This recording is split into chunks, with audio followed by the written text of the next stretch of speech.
Kakahupa lamang ng malakas na buhos ng ulan sa mga paanan ng burol sa Antipolo. Ang kalsada ay madilim, makintab sa basa, at tanging ang mga ilaw mula sa ilang sari-sari store na karamihan ay sarado na ang nagsisilbing gabay. Minamarkahan ng orasan sa dashboard ng sasakyan ang 10 oras 47 minuto ng gabi, isang oras kung saan ang karamihan sa mga residente ay nagpapahinga na sa kani-kanilang mga tahanan, tinatapos ang isang mahabang araw. Sa isang maliit at bihirang daan ng sangandaan, isang itim na ehgo ang dahan-dahang huminto. Sa likod ng manibela ay si Brigadier General Andres Reyes, isang mataas na opisyal ng hukbong katihan ng Pilipinas na kilala sa kanyang kahinahunan, disiplina, at kababaang loob. Ngayong gabi, wala siyang dala na aid, hindi siya nakasuot ng uniforme, at wala man lang anumang sagisag ng kanyang ranggo. Nagmamadali siyang papunta sa ospital upang dalawin ang isang matalik na kaibigan, isang kasabayan sa akademya na ngayon ay nakaratay matapos ang isang maselang operasyon. Nais niyang dumating ng tahimik, walang protokol, walang escort, at malayo sa mata ng publiko. Isang kaibigan lamang na gustong maging present, ngunit iba ang idinikta ng tadhana sa gabing iyon. Isang madilim na checkpoint ang sumalubong sa itim na pagpasok nito sa sangandaan. May 2 taong nakatayo sa ilalim ng isang maliit at kupas na kulay kapeng tolda. Malabo ang ilaw sa lugar na mas mukha pang outpost ng Barangay Tanod kaysa sa isang opisyal na police checkpoint. Ngunit ang nagpabagal sa takbo ni Andres ay isang bagay, nakasuot sila ng uniforme ng pulis. Bagamat mukhang gusgusin, hindi plansado, at walang malinaw na namiplate, isa sa kanila ay kumaway gamit ang isang flashlight habang nakatayo sa gitna ng daan, pilit na pinahihinto ang sasakyan. Napabuntong hininga si Andres. Hindi siya tipo ng taong mahilig sa gulo, ngunit hindi rin siya ang tipo na hahayaang basta-basta na lang siyang abusuhin. Dahan-dahang huminto ang itim na TV. Isang pulis na mataba at mamula-mula ang mukha dahil sa amoy ng alak ang lumapit. Ang pangalan niya ay Ricardo Di Malanta, isang tiwaling pulis na matagal nang kilala sa lugar bilang nangungotong sa ilalim ng pagkukunwaring checkpoint. Ngunit dahil may maliit siyang ibaker, sa loob ng kanilang hanay, bihirang-bihira siyang magalaw o maparusahan. Kumatok si Di Malanta sa salamin ng kotse. Gabi, sir. Routine inspection lang. Ilasayan at tiyanay. Ay, lisensya pala at rehistro, pakilabas. Ibinaba ni Andres ang bintana. Ang kanyang ngiti ay magalang. Sige, opo. Pero pwede ko bang malaman kung anong klaseng operasyon ito? Kasi karaniwan may mga opisyal na palatandaan. Tila hindi nagustuhan ni Di Malanta ang tanong. Bahagyang sumimangot ang kanyang mukha. Huwag ka ng maraming tanong. Sundin mo na lang ang procedure. Bilisan mo, ilabas mo na ang lisensya at rehistro. Pinigilan ni Andres ang sarili. Alam na alam niya kung gaano kahalaga ang manatiling mahinahon. Ayaw niyang mabunyag ang kanyang pagkatao. Ayaw niyang lumikha ng anumang problema.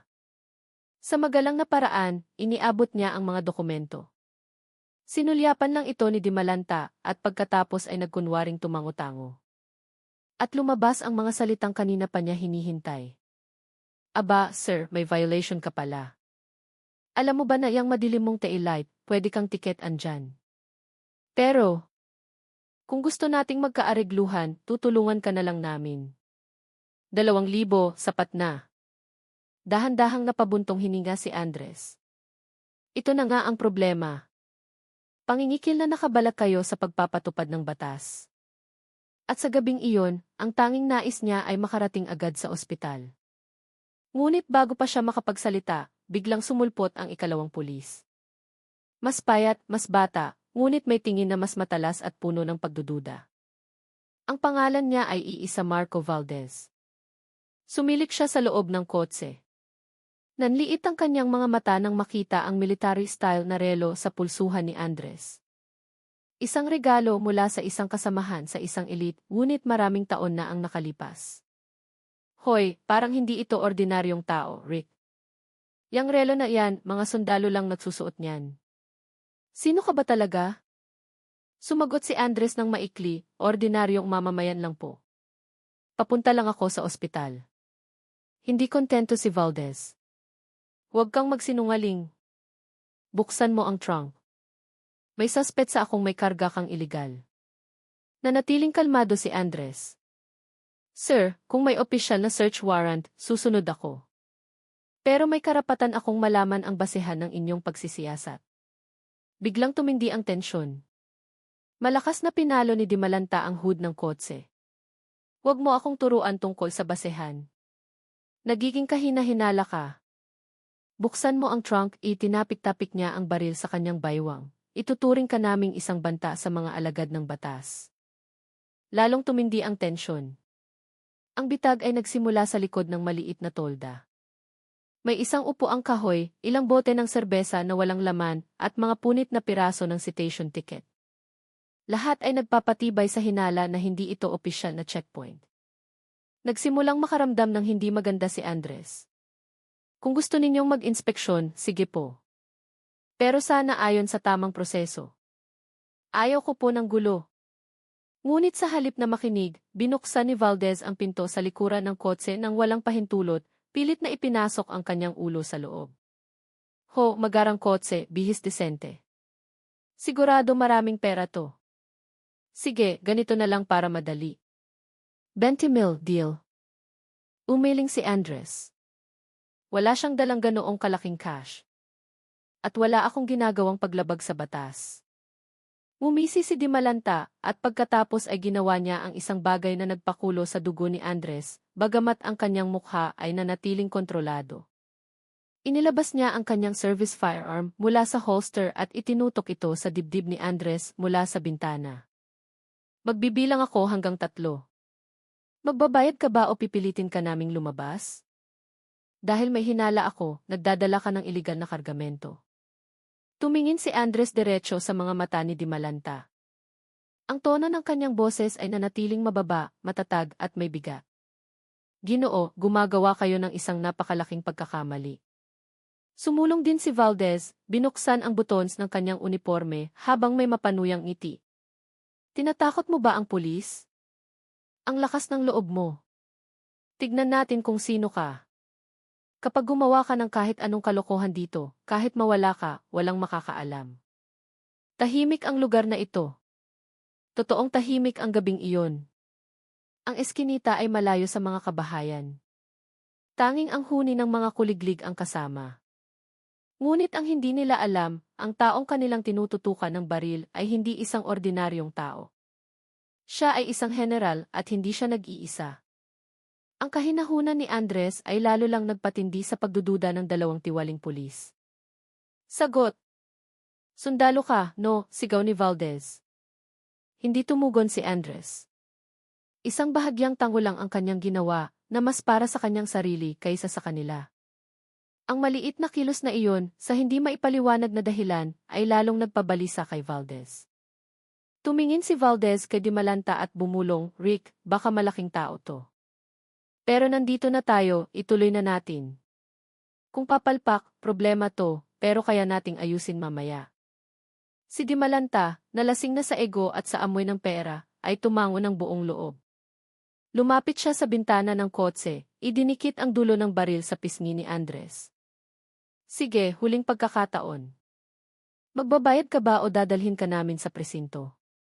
Ipinikit ni Andres ang kanyang mga mata sa loob ng ilang segundo.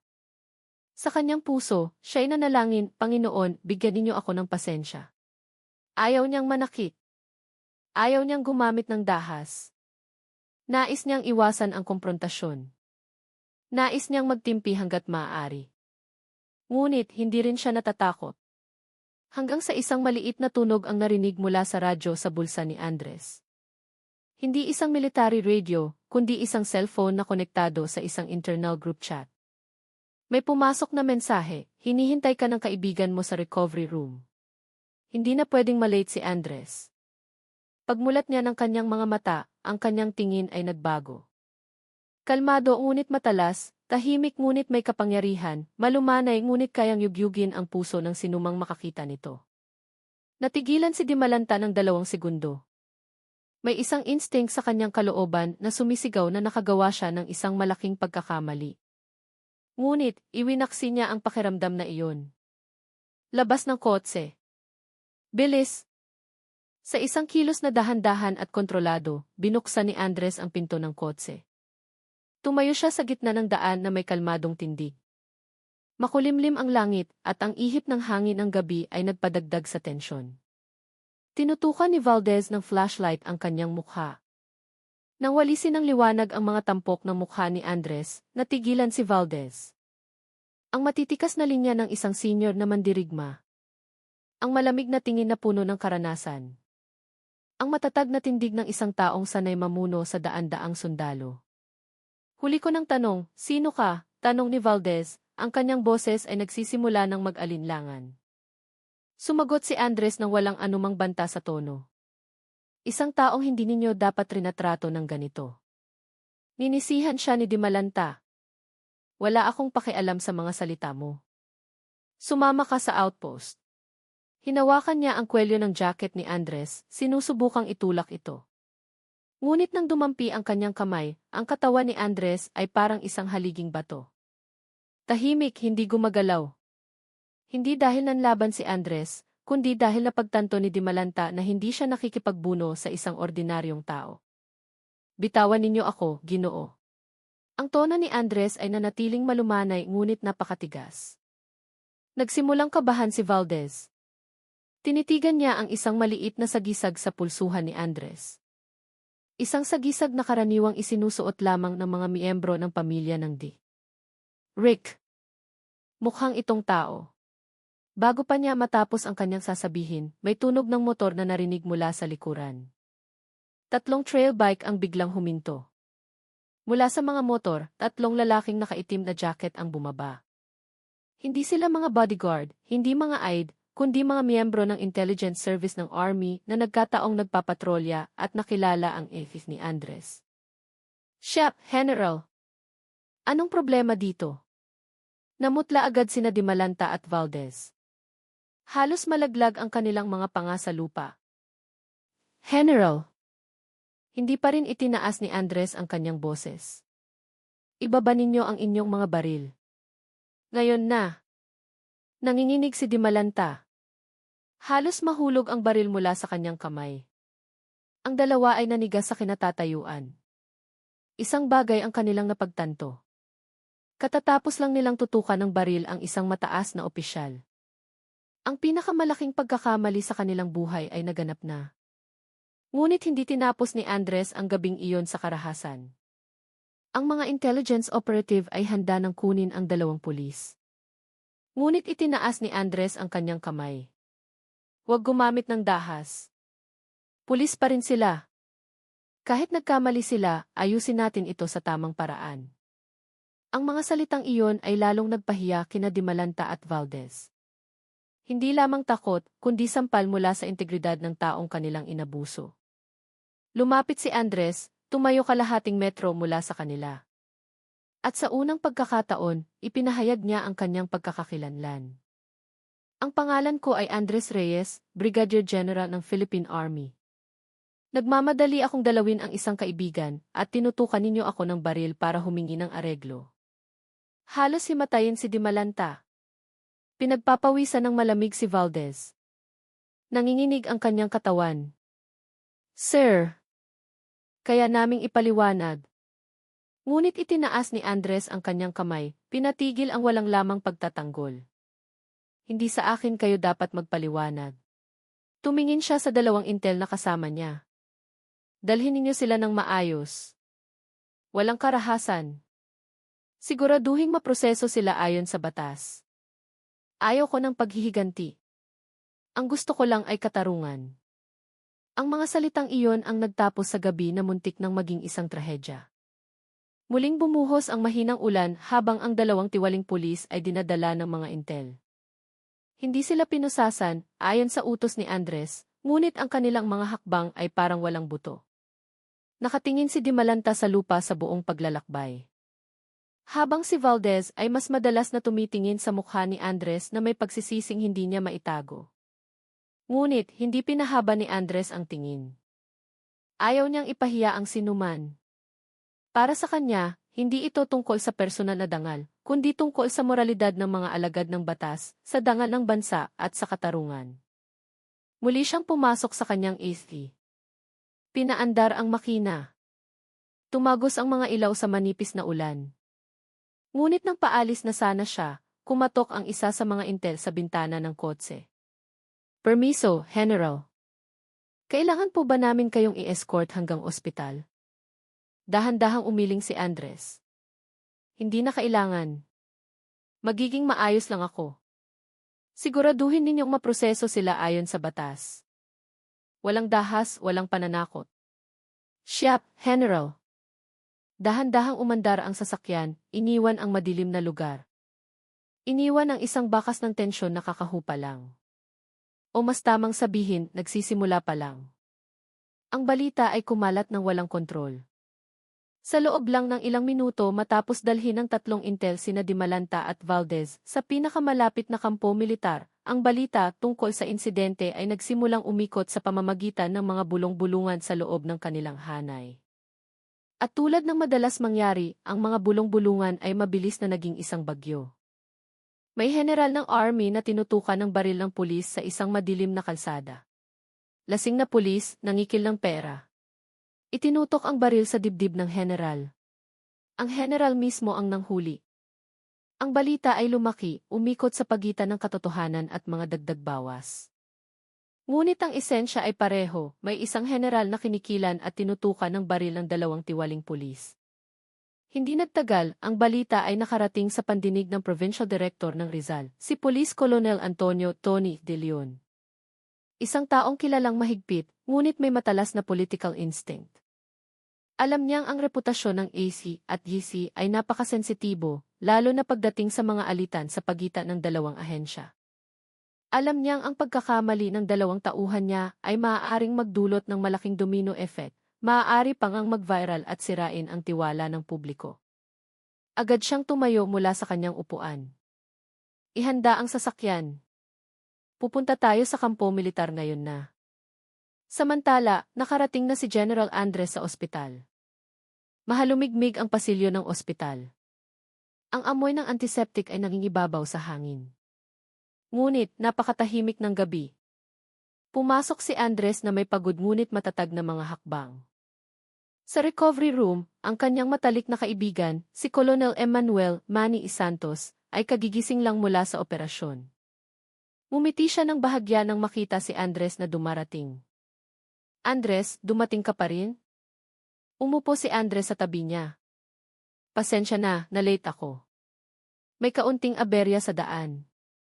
Tinaasan siya ng kilay ni Manny. Problema? Ngumiti lang si Andres at tinapik ang balikat ng kaibigan. May dalawang pulis na masyadong masigasig sa kanilang tungkulin. Tapos na. Nagtawanan sila ng bahagya. Ngunit ang tawanan na iyon ay nagtatago ng isang malaking katotohanan na gumagalaw sa labas. Nang makarating si Colonel De Leon sa kampo militar, mabilis ang kanyang mga hakbang. Basa ang kanyang buhok dahil sa ulan, ngunit hindi niya ito pinansin. Sa loob ng outpost, ang dalawang pulis na kanina inagmamalaki ay nakaupo na sa isang upuang kahoy. Nakayuko ang kanilang mga ulo na parang mga estudyanteng na huling nag-aaway. Ang mga intel ay nakatayo ng tuwid. Ang commander ng outpost ay sumaludo kay De Leon. Magandang gabi, Colonel. Tumingin si De Leon ng matalim sa dalawang tauhan niya. Dimalanta, Valdez, tumingin kayo sa akin. Nanginginig silang nag-angat ng mukha. Mga baliw ba kayo? Alam niyo ba kung sino ang tinutukan ninyo ng baril? Nanginginig ng husto si Dimalanta. Sir, nagkamali po kami. Akala namin ordinaryong tao lang siya. Kahit ordinaryong tao, hindi dapat tinututukan ng baril para lang sa pera, sigaw ni De Leon. Namumula ang kanyang mukha sa galit. Ngunit napalunok si De Leon nang magsalita ang commander ng kampo militar ng mahinahon. Inutusan na po kami ni General Reyes na tratuhin sila ng makatao, sir. Walang anumang karahasan. Hinihintay lang namin ang opisyal na koordinasyon mula sa Tumango si De Leon. Sa kanyang puso, nagpasalamat siya sa Diyos na ang general ay naging mahinahon. Kung naging emosyonal ang general, ang kasong ito ay maaaring maging isang malawakang alitan sa pagitan ng dalawang institusyon at iyon ay mapanganib. Gusto ko siyang makausap ngayon din, sabi ni De Leon. Huli na po kayo, sir. Papunta na siya sa ospital. Sinundan ni De Leon si General Reyes sa ospital. Kumatok siya sa pinto ng recovery room at dahan-dahang pumasok. Permiso, General. Magandang gabi po. Lumingon si Andres. Alam niyang ito ang sandaling magpapasya sa maraming bagay. Maupo ka, Kolonel. Umupo si De Leon at yumuko. Sa ngalan po ng buong Philippine National Police, humihingi ako ng paumanhin, General. Ang nangyari ay isang malaking kahihiyan sa amin. Titiyakin kong ang mga tauhan kong iyon ay mapoproseso ayon sa batas, disiplina at etika. Tinitigan siya ni Andres ng matagal, hindi nang may galit, kundi nang may kabigatan sa puso. Colonel De Leon, ayaw kong ipahiya ang inyong institusyon. Alam kong marami pa ring mabubuting pulis na nagtatrabaho ng tapat. Hindi ko kaaway ang easy. Ang kaaway ko ay ang maling gawain. Mabilis na tumango si De Leon na parang iniinteroga. Tama po, General.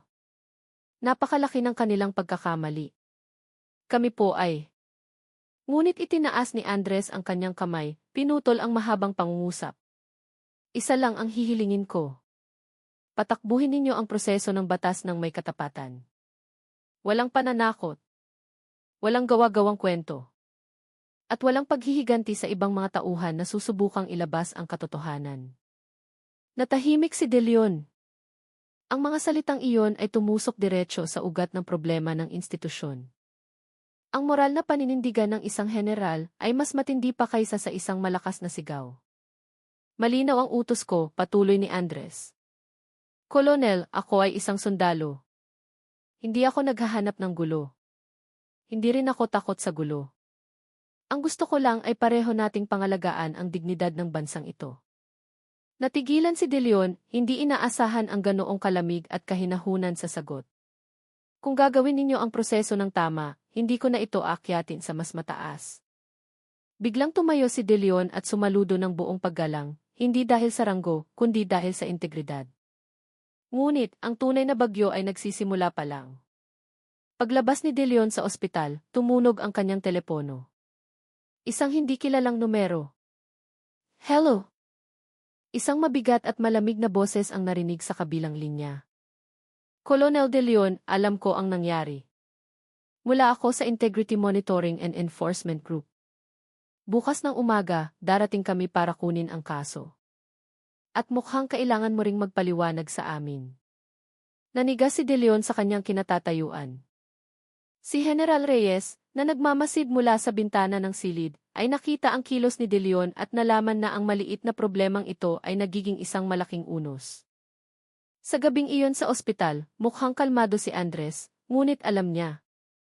Pagbalik niya sa tabi ng kanyang kaibigan, mahinang nagtanong si Manny, sigurado ka bang hindi mo na ito palalakihin? Tumingin si Andres sa ulan sa labas ng bintana. Ang problema ay hindi lamang sa dalawang pulis na iyon. Ang problema ay nasa sistema. Mahinang tumango si Manny. Alam mo, maaaring lumaki ang isyong ito. Pwedeng maging maingay ang media, pwedeng pumasok ang politika. Tumingin si Andres sa kanyang kaibigan na may mapait na ngiti. Hayaan mo.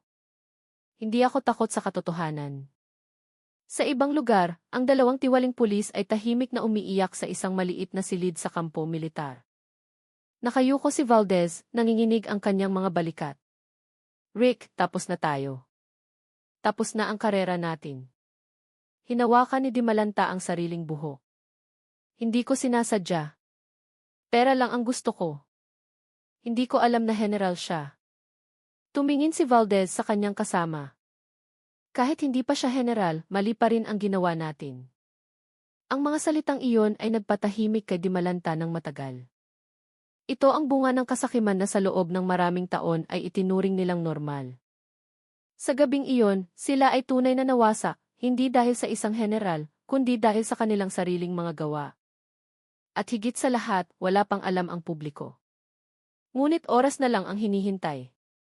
Dahil isa sa mga residente na dumaan kagabi ay nakuhanan ng video ang insidente nang dumating ang mga intel ng army.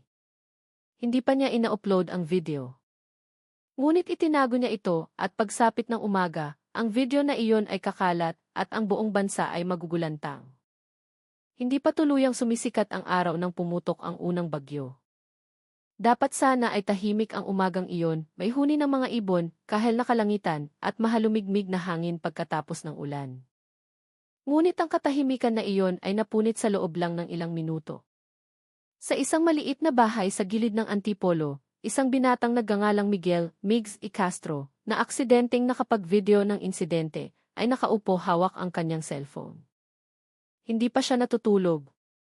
Sa tuwing pinapanood niya ulit ang video, bumibigat ang kanyang dibdib.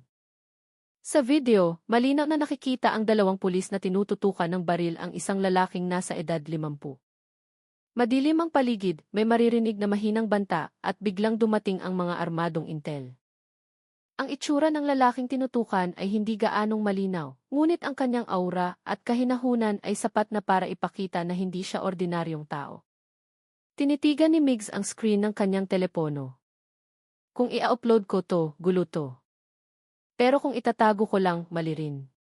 Kinagat niya ang kanyang labi. At ginawa niya ang isang bagay na magbabago sa takbo ng kwentong ito.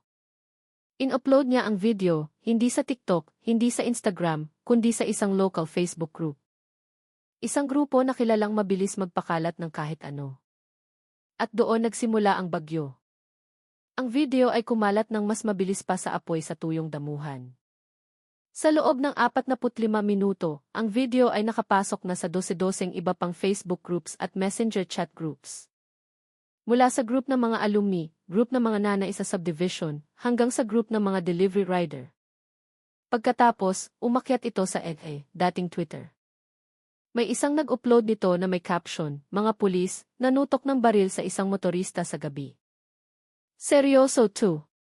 Hindi pa lumilipas ang isang oras, ang video ay may 1,000,000 views na. Sa loob ng 2 oras, sumabog ito. Grade 2. Sino kaya yung biktima? Ang kalmado niya. Bakit ang bilis dumating ng mga sundalo? Baka mataas na opisyal yung biktima. Ang mga komento ay umapaw na parang baha. Nagsimulang maamoy ng online media ang mainit na balita. Sunod-sunod na lumabas ang mga headline, viral, Ligid Police, nanutok ng baril ng isang motorista. Sino dangs misteryosong biktima? Netizens, nagulat. Arogansya ng alagad ng batas o malaking pagkakamali? Ngunit wala pang nakakaalam na ang misteryosong lalaki ay si Brigadier General Andres Reyes. Sa Camp Crame, naging mainit ang sitwasyon. Sa kanyang opisina, si Police Brigadier General Salvador Sal Imperial, ang pinuno ng Pimp Imeg, ay nakatitig sa screen ng kanyang laptop na may tensyon sa mukha. Paulit-ulit niyang pinanood ang video. Delikado to, bulong niya. Pumasok ang isang aide. Sir, pumasok na po ang report mula sa Rizal Provincial Police Office.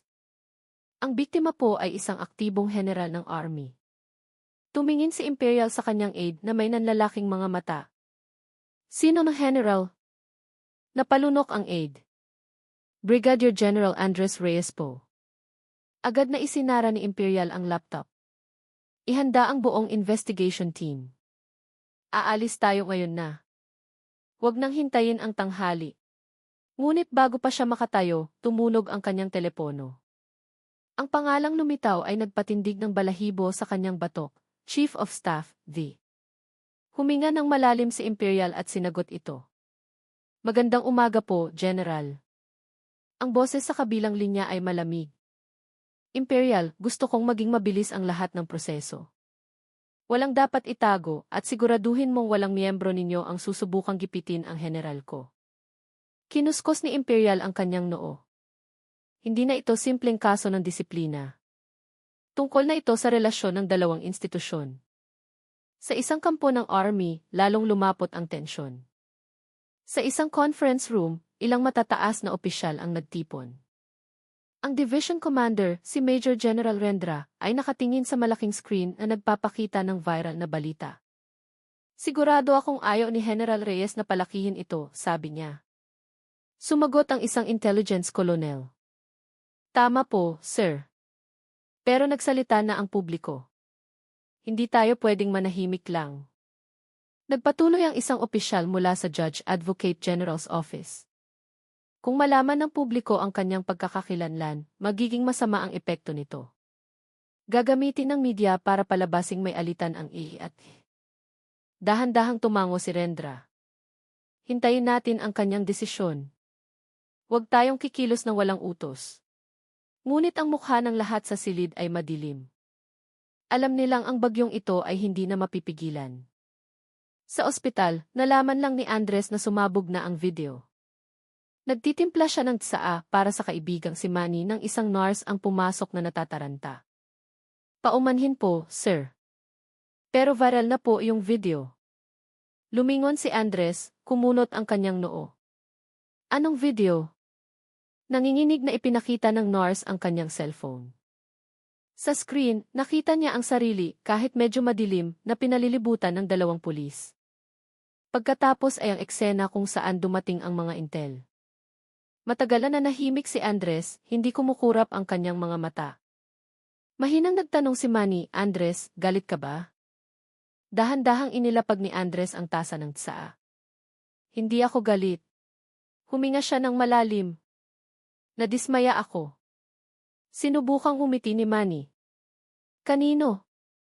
Sa mga pulis na iyon? Umiling si Andres. Sa kalagayan ng bansa natin.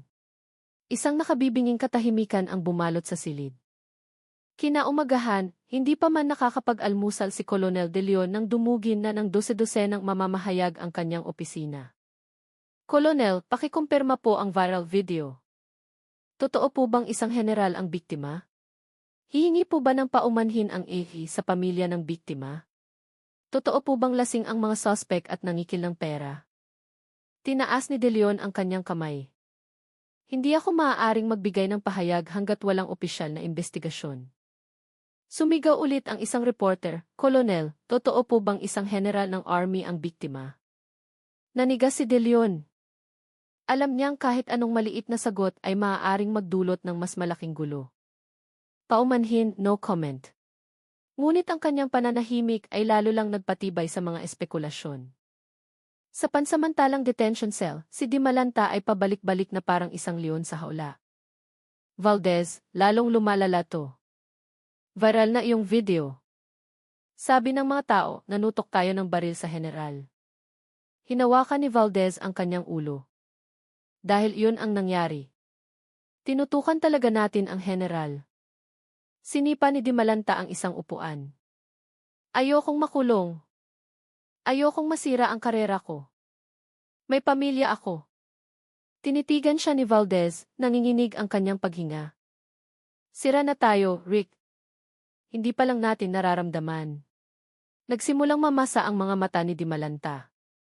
Ang kasakiman ng isang gabi ay naging isang tunay na impyerno. Eksaktong 10:00 ng umaga, 3 itim na sasakyan ang huminto sa harap ng Rizal Headquarters. Mula sa unang sasakyan ay bumaba si General Imperial kasama ang 6 na investigador mula sa IMEG. Sinalubong sila ni De Leon na may maputlang mukha.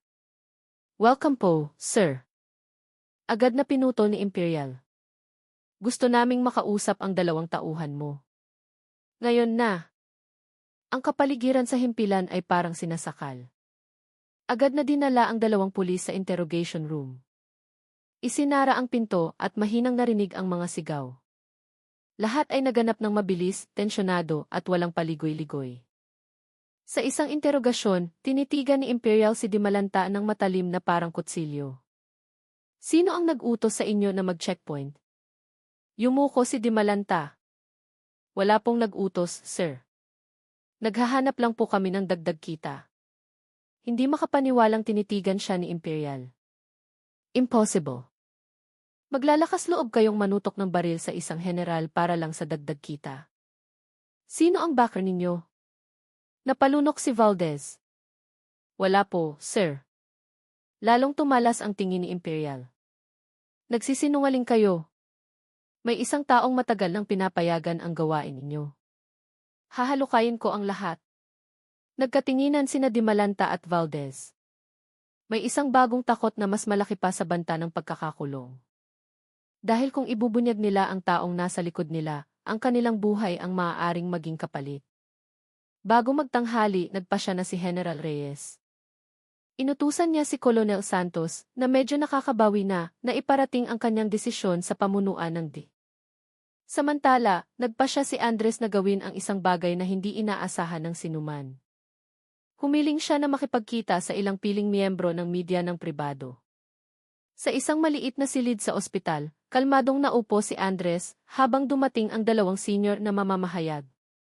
Walang kamera, walang mikropono, usapan lang. Bago tayo magsimula, sabi ni Andres, nais kong linawin na ang kasong ito ay hindi dapat ituring na alitan sa pagitan ng I at I. Ito ay tungkol sa moralidad. Tungkol sa mga alagad ng batas na dapat sana ay tagapagtanggol ng mamamayan. Tumingin sa kanya ang isang mamamahayag ng may pagtataka. So, ayaw ninyong palakihin ang kasong ito, General? Umiling si Andres. Gusto kong lumabas ang katotohanan. Kahit na masakit. Nagtanong ang isa pang mamamahayag, gusto niyo po bang ipatanggal ang video? Huminga ng malalim si Andres. Hindi. Hayaan ninyong makita ng publiko. Hayaan ninyong matuto ang bansa. Kinahapunan, lihim na nagpulong ang Pimp Imeg at ang Army. Dalawang sasakyan ng Imeg ang dumating sa kampo militar para sa koordinasyon. Naging mainit ang pag-uusap ngunit kontrolado. Sabi ni General Imperial, naging mahinahon si General Reyes. Pero sumabog na ang galit ng publiko.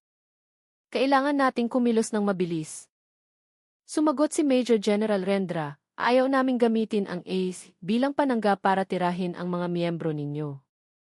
Pero hindi rin kami papayag na makita ang mga tiwaling opisyal na sumisira sa pangalan ng bansa.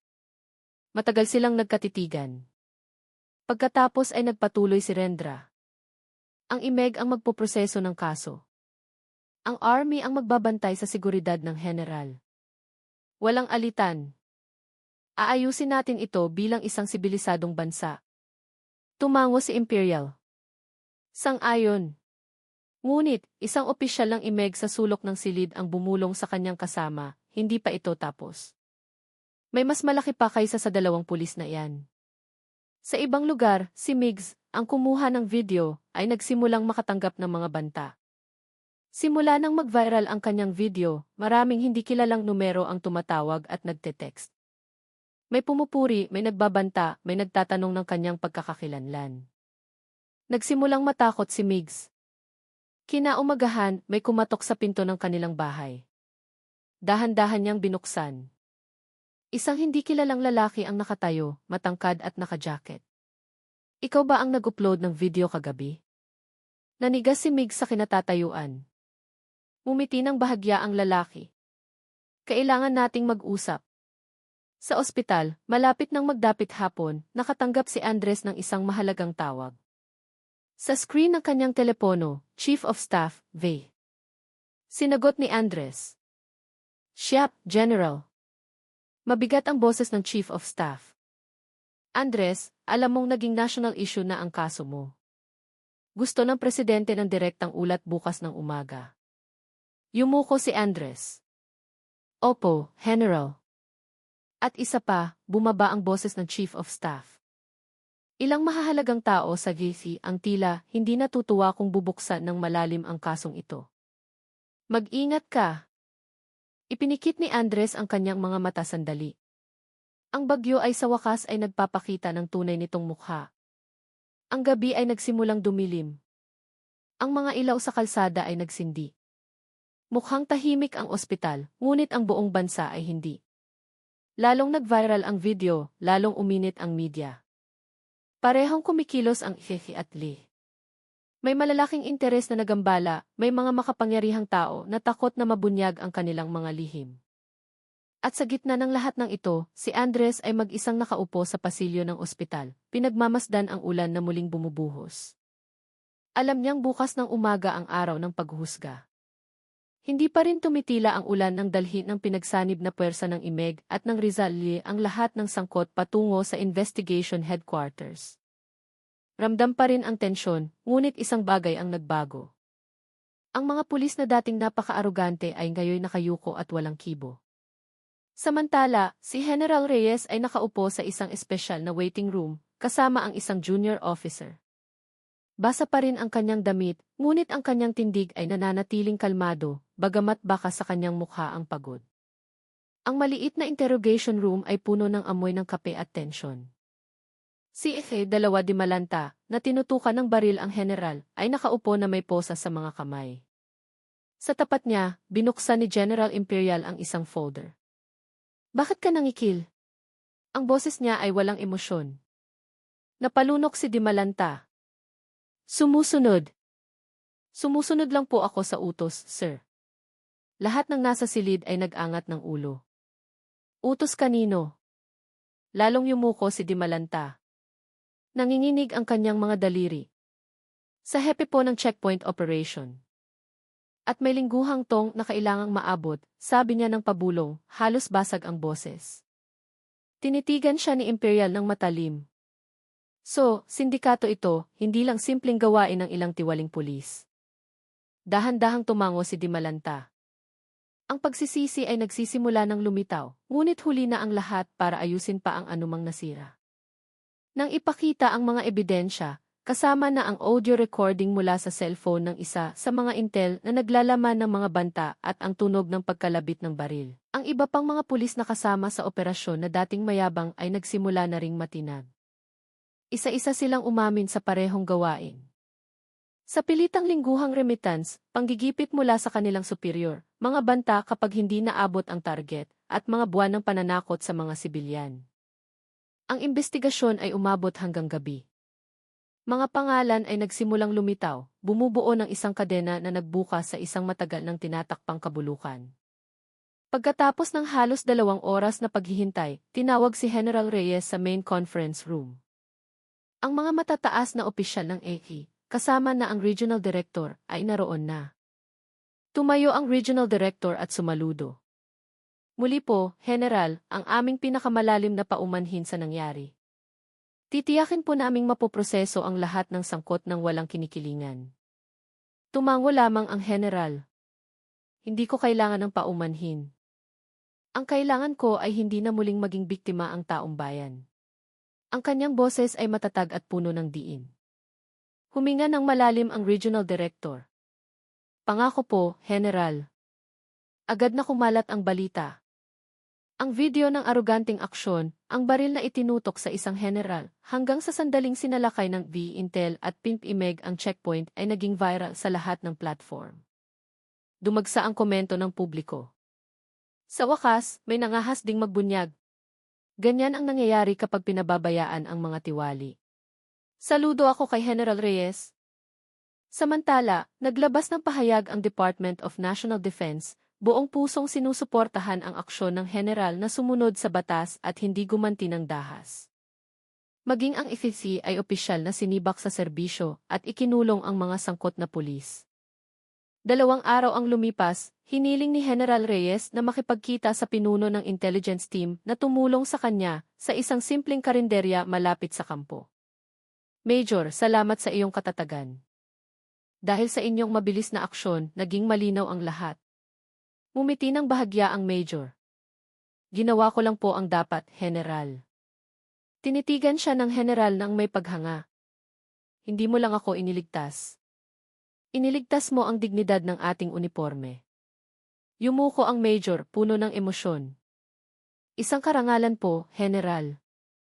Ang kasong iyon ay naging isang malaking aral para sa mga alagad ng batas sa buong bansa. Naglabas ng magkasanib na direktiba ang IFI at IFI upang linisin ang kanilang hanay, labanan ang kultura ng tikotong, at bumuo ng respeto sa pagitan ng dalawang institusyon upang hindi na maulit ang ganitong insidente. Nakita naman ng mamamayan sa isa pang pagkakataon na mayroon pa ring mga taong handang manindigan para sa katotohanan. Umuwi si General Reyes sa kanyang pamilya, sinalubong ng mainit na yakap ng kanyang asawa. Ang mahalaga, umuwi kang ligtas, sabi ng kanyang may bahay. Niyakap ng general ang kanyang asawa. At ang mas mahalaga, may pag-asa pa tayong ayusin ang bansang ito. Dahan-dahan pero sigurado. Ang mga tiwaling pulis ay pinarusahan. Ang sindikato ng pangingikil ay binuwag at isang bagong pag-asa ang sumibol. Hindi dahil sa isang bayolenteng aksyon, kundi dahil sa katapangan na manatili sa tamang prinsipyo.